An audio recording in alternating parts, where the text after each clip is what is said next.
कुणीतरी आहे म्हणजे कोण आपण म्हटलं आम्ही इंद्राचे दूत कशा करता तुम्ही पुण्यवान असल्यामुळे तुमच्या नगरीतली बागेतली फुलं आहे पुण्यवान म्हणजे भूमी भूमी पुण्य देश श्री हरीची विशेष भक्ती जे नाथांनी केलेले आहे राजाचं फार मोठं आचरण त्याच्यामुळे न्यायनीती राज्य पाळी ब्राह्मणाशी मूर्तिमंत धर्माशी स्थापित दिनांचे रक्षण साधूंचे पूजन संतांचे वचन मान्य सदा राजा रत्नांगण हे अत्यंत पवित्र आचरणाने राहत होते म्हणून राजदूत इंद्रदूत म्हणाले तुम्ही पुण्यवान असताना तुमची नगरी पुण्यवान असताना आमचं विमान उड्डाण करायचं का आणलं याचं उत्तर द्या तेव्हा राजा श्रेष्ठीत झाला आणि राजाने हात जोडले माझ्याकडे तरी काही उपाय नाही परंतु इंद्रदूतांनी सांगितलं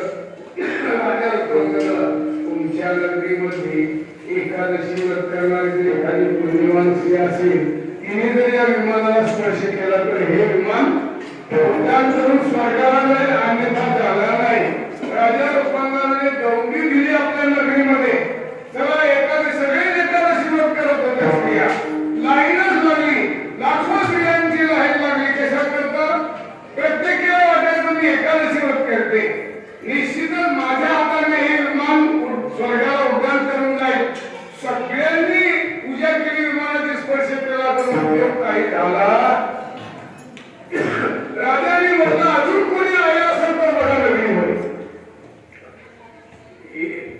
एक कुटुंब राहिलेलं ते कुटुंब म्हणजे कपटाचं कुटुंब तो परित्याग माऊलीला म्हणायचं तू तर इथे राहायचं नाही तू चाल इथून ती म्हणायची प्राण देईल पण मी जाणार नाही मी प्रतिरोध आहे मी जाणार नाही एकादशी करणारीच ती होती पण अत्यंत दोघांचं भांडण झालेलं होतं राजदूतांनी त्या भांडणात मध्ये गेले आणि राजदूतांनी तिला उचललं आणि जिथे विमान होतं अनेक स्त्रियांनी जिथे विमानाची पूजा केली होती तिथे आणलं सगळ्या विचार करायला लागल्या की आम्ही महान पतिव्रत असताना एकादशी व्रत करत असताना आमच्या स्पर्शाने काय झालं नाही तर ही काय दिवा लावला अशा त्या म्हणू लागल्या पण योग असा होता राजा इंद्राला एकादशी व्रताचा महिमाही सर्वत्र पठवून द्यायचा म्हणून त्या माऊलीला पुढे आणलं तिने त्या माऊलीने त्या ठिकाणी विमानाची पूजा केली विमानाला स्पर्श केल्याबरोबर विमान उड्डाण करून स्वर्गाला गेलं आणि लक्षामध्ये सगळ्यांना विशेष अशा प्रकारचं वाटलं की काही एकादशी व्रतामध्ये केवढी ताकद अशा प्रकारे एक सामान्य परताच्या स्त्रीने विमानाला स्पर्श केल्याबरोबर ते स्वर्गाला गेलं म्हणून राजाने आपल्या प्रजेबद्दल धन्यतेचे उद्गार काढले धन्य म्हणे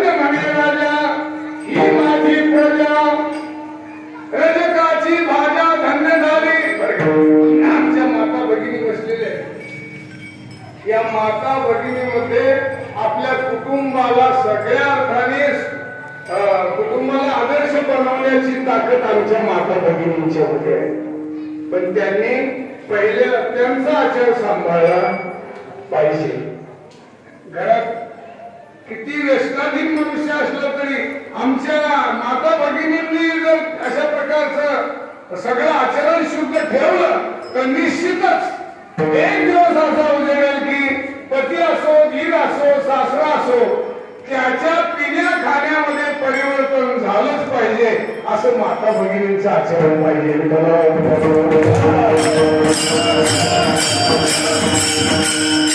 फार मोठी ताकद अशा प्रकारची आता नाही परताच्या स्त्रीने अशा प्रकारचं विमानाला स्पर्श केल्यावर विमान स्वर्गाला उड्डाण करून गेलं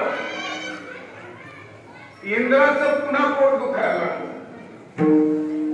कुणाचं पोट कोणत्या कारणावरून दुखेल ते काही सांगता येणार. राजा रुक्मांगद राजाची जिकडे तिकडे कीर्ती झाल्यानंतर इंद्राच्या पोटात दुखायला लागलं. इंद्राने एका अप्सरेला पाठवलं मृत्यू लोकात आणि रुक्मांगद राजाची परीक्षा घ्यायला लावली. ती माऊली आली स्वर्गातून, अप्सरा आली स्वर्गातून आणि राजा रुक्मांगदाला म्हणते, मी आपल्याला वश आहे, मी आपल्या अंकित व्हायला तयार आहे. राजा म्हटलं काय हरकत नाही, पण तिने आधी राजाचं वचन घेतलं बरं का. तिने रुक्मांगद, त्या अप्सरेने रुक्मांगद राजाचं वचन घेतलं.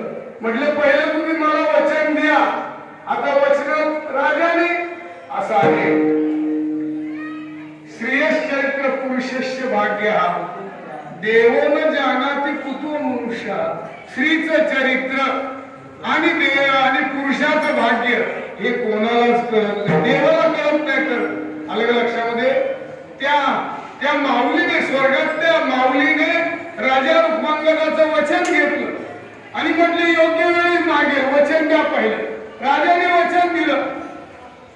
मग तिने राजाला मागितलं की मी तुम्हाला आता एक गोष्ट मागणार आहे, तुम्ही मला अंकित झाले ना, मी तुमची दासी झाली आहे ना, मग एक गोष्ट मला द्या, तुम्ही एकादशी व्रत करू नका. काय मागितलं? अप्सरेने मागितलं राजा रुक्मांगदाला, तुम्ही एकादशी व्रत करू नका, एकादशी व्रत सोडून द्या. बरेच व्यवहारामध्ये बरेच वेळा असं होतं, एकादशी दिवशी काही लोक एकादशी न करणारे म्हणतात, महाराज तुमची कायमचीच एकादशी आहे ना. मग आम्ही आज पुरणपोळीचा स्वयंपाक केलेला आहे आणि पुन्हा तूप लावून पोळ्या केल्या तर तूप पाहिजे एवढे, मग एखादी सोडली तर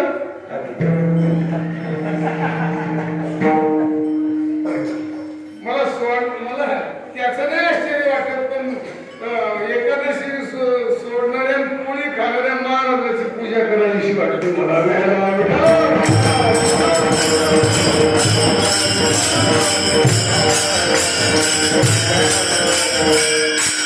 एकदा आता आळंदीला आलो, 1978 ला आळंदीला आलो आणि जयराम बाबा भोसलेंच्या सिद्धपीठात दाखल झालो.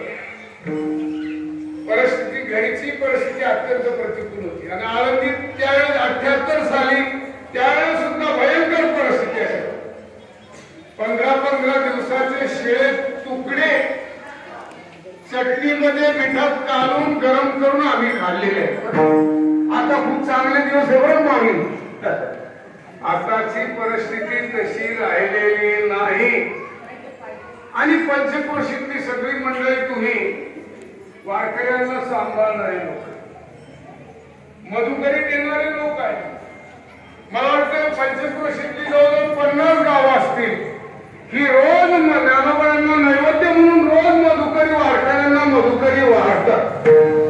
वैकुंठवासी जगन्नाथ महाराज पवार म्हटले होते, मला सगळ्यांनाच म्हटले होते, आबा म्हटले आपले सत्कार होण्यापेक्षा या पंचक्रोशीतल्या 50 गावातल्या जेवढ्या जे लोक मधुकरी देतात त्या मधुकरी देणाऱ्या महिलांचे सत्कार झाले पाहिजे. त्यांना आयुष्य कमी झालं, पण ते म्हटले या माऊली मधुकरी देतात म्हणून आपला अभ्यास होतो. खरी गोष्ट आहे बरं का. म्हणजे हे तर जवळचं गाव आहे, ज्ञानोबांच्या अगदी शेजारचं गाव आहे, हातीवरचं गाव आहे, पण अगदी मोहितेवाडीपर्यंत आम्ही पाहिजे. मी 3 पाया दौडकरवाडीच्या केल्या, आरंभाला आलो तो आवश्यक 1978 ला. पायात चप्पल नाही, 3 पाया केल्या, 40 भाकरी डोक्यावर आणि ते चालून आणून जायचं बेटात येईपर्यंत. पायात चप्पल नाही. मी म्हटलं ते गवळण म्हटली माझी बढती झाली, मला मरणाची पाहिजे.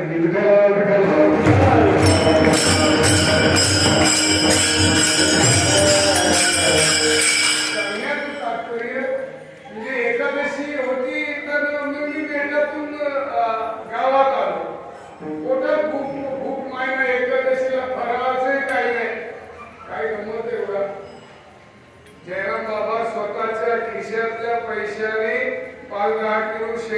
आणायचे विद्यार्थ्याचं काय प्रेम होतो.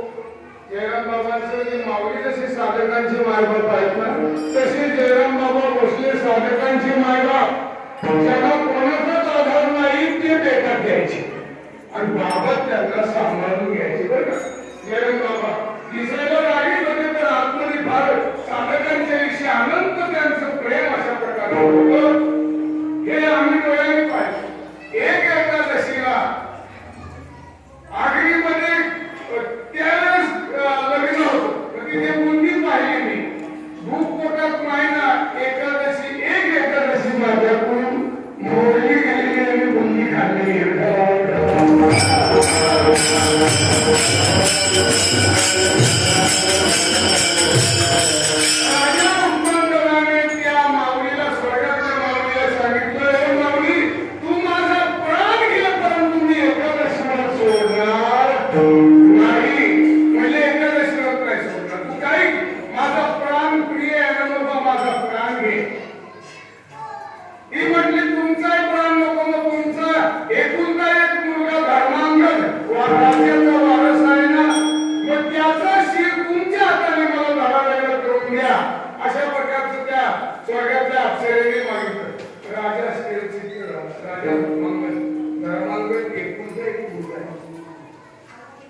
तो मुलगा काही असं सगळा फटा मुलगा आहे. तो अतिशय आचरणशील मुलगा आहे.